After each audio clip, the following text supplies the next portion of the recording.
பிஸ்மில்லாஹிர் ரஹ்மானிர் ரஹீம். அளவற்ற அருளாளன் நிகரற்ற அன்புடையோன் அல்லாஹுவின் திருப்பெயரால். இன்ஷா அல்லாஹ் இந்த காணொளி தொகுப்பில் சஹீஹுல் புகாரியின் அனைத்து ஹதீஸ்களையும் தொகுத்து வெளியிட முயற்சிக்கிறோம். துஆ செய்யுங்கள். சஹீஹுல் புகாரி.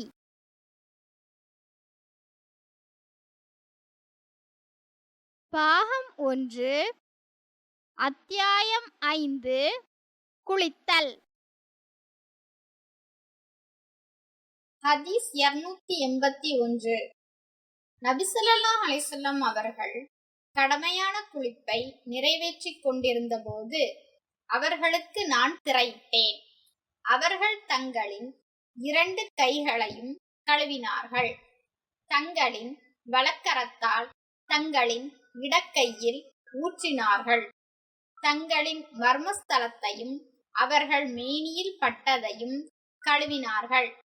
தங்களின் கையை சுவரின் மீதோ பூமியிலோ தேய்த்தார்கள். பின்னர் தொழுகைக்குரிய உளுவை செய்தார்கள்.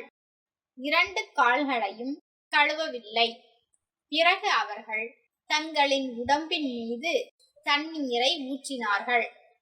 பின்னர் சிறிது தள்ளி நின்று தங்களின் 2 பாதங்களையும் கழுவினார்கள் என மைமூனா ரலியல்லாஹு அன்ஹு அறிவித்தார். புகாரி இமாம் கூறுகிறார், இந்த செய்தியில் இடம்பெறும் நான் திரையிட்டேன் என்ற கருத்தை அஹ்மஸ் அவர்களிடமிருந்து சுஃபியான் சௌரி அவர்கள் அறிவித்திருப்பதை போன்றே அபு அவானா இப்னு ஃபுலைல் ஆகியோரும் அஹ்மஸ் அவர்களிடமிருந்து அறிவித்துள்ளனர். எனவே இந்த ஹதீஸ் 3 அறிவிப்பாளர் தொடர்களில் வந்துள்ளது.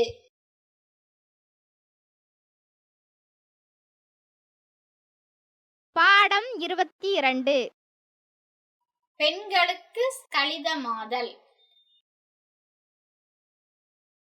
ஹதீஸ் 282. அபூ தல்ஹாவின் மனைவி உம்மு சுலைம் நபி ஸல்லல்லாஹு அலைஹி வஸல்லம் அவர்களிடம் வந்து, நபி அவர்களே, நிச்சயமாக அல்லாஹு சத்தியத்தை எடுத்துச் சொல்வதற்கு வெட்கப்படுவதில்லை.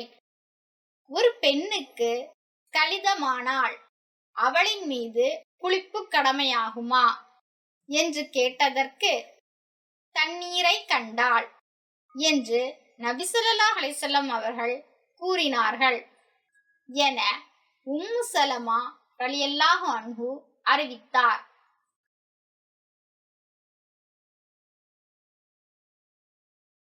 பாடம் 23. குளிப்பு கடமையானவனின் வியர்வையும் முஸ்லிம் அசுத்தமாவதில்லை என்பதும். ஹதீஸ் 283. நான் குளிப்பு கடமையான நிலையில் மதீனாவின் ஒரு தெருவில் நின்றிருந்த போது நபி ஸல்லல்லாஹு அலைஹி வஸல்லம் அவர்கள் என்னை சந்தித்தார்கள். அப்போது நான் நழுவி விட்டேன். குளித்துவிட்டு பின்னர் வந்தேன். நபி ஸல்லல்லாஹு அலைஹி வஸல்லம் அவர்கள், அபூ ஹுரைராவே, எங்கு நழுவி விட்டீர் என்று கேட்டதற்கு, குளிப்பு கடமையாகி இருந்தேன். எனவே நான் சுத்தமில்லாமல் உங்கள் அருகே அமர்வதை வெறுத்தேன் என்றேன். அப்போது சுப்ஹானல்லாஹ், ஒரு முஸ்லிம் அசுத்தமாகவே மாட்டான் என்று நபி ஸல்லல்லாஹு அலைஹி வஸல்லம் அவர்கள் கூறினார்கள் என அபூ ஹுரைரா ரலியல்லாஹு அன்ஹு அறிவித்தார்.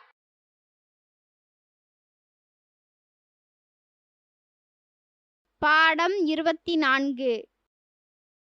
குளிப்பு கடமையானவர் கடைவீதி போன்ற இடங்களில் நடந்து செல்லுதல். கடைவீதி முதலிய இடங்களில் நடக்கலாம். பெருந்துடக்கு ஏற்பட்டவர் உலு செய்யாமல் குருதி உறிஞ்சி எடுக்கலாம். தமது நகங்களை வெட்டிக் கொள்ளலாம். தலைமுடி மடித்துக் கொள்ளலாம் என அதாவு பின் அபி ரபாஹ் ரஹ்மத்துல்லா அவர்கள் கூறியுள்ளார்கள். ஹதீஸ் 284. நபி ஸல்லல்லாஹு அலைஹி வஸல்லம் அவர்கள் ஒரே இரவில் எல்லா மனைவியரிடமும் சென்று வருவார்கள். அன்று அவர்களுக்கு 9 மனைவியர் இருந்தனர் என அனஸ் இப்னு மாலிக் ரலியல்லாஹு அன்ஹு அறிவித்தார். ஹதீஸ் 285. நான் குளிப்பு கடமையாகி இருந்த நிலையில் என்னை நபி ஸல்லல்லாஹு அலைஹி வஸல்லம் அவர்கள் சந்தித்து என்னுடைய கையை பிடித்தார்கள். நான் அவர்களோடு நடந்தேன். அவர்கள் அமர்ந்தவுடன் நான் நழுவிச் சென்று கூடாரத்தில் போய் குளித்துவிட்டு வந்தேன். அப்போது நபி ஸல்லல்லாஹு அலைஹி வஸல்லம் அவர்கள் உட்கார்ந்திருந்தார்கள். அபூ ஹுரைராவே, எங்கே சென்று விட்டீர் என்று கேட்டார்கள். நான் அவர்களுக்கு நடந்த விஷயத்தை கூறினேன். அப்போது சுப்ஹானல்லாஹ், அபூ ஹுரைராவே, நிச்சயமாக இறை நம்பிக்கையாளன் அசுத்தமாவதில்லை என்று நபி ஸல்லல்லாஹு அலைஹி வஸல்லம் அவர்கள் கூறினார்கள் என அபூ ஹுரைரா ரலியல்லாஹு அன்ஹு அறிவித்தார்.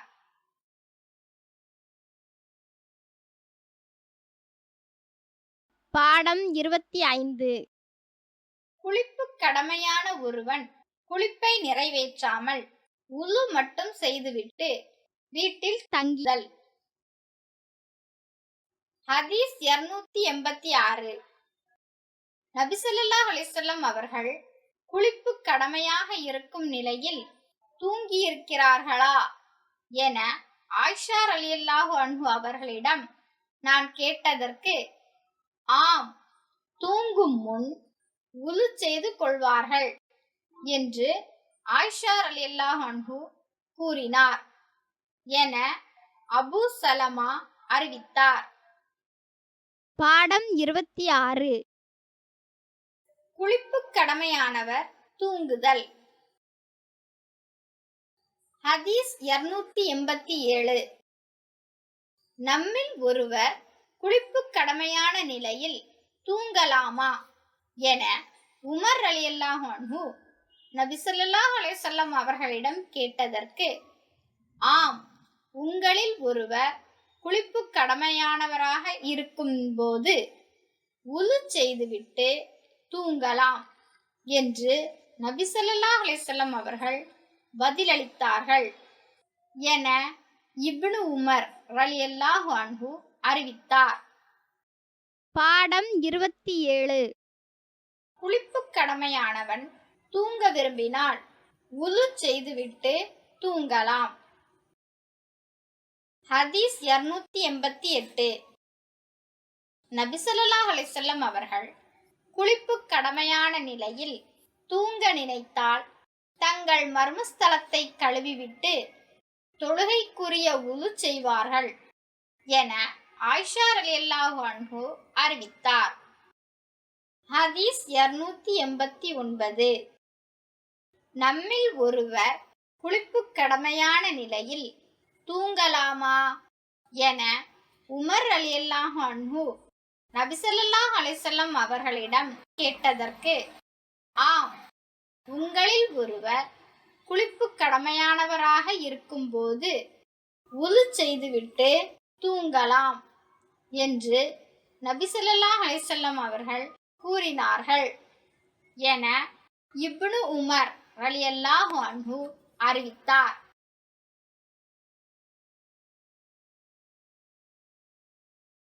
ஹதீஸ் 290.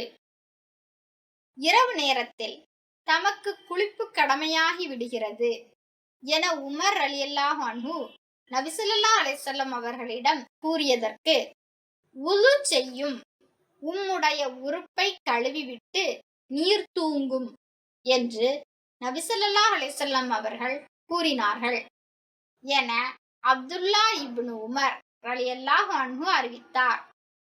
வீடியோ பிடித்திருந்தால் லைக் பட்டனை அழுத்தி எங்களை ஊக்கப்படுத்துங்கள்.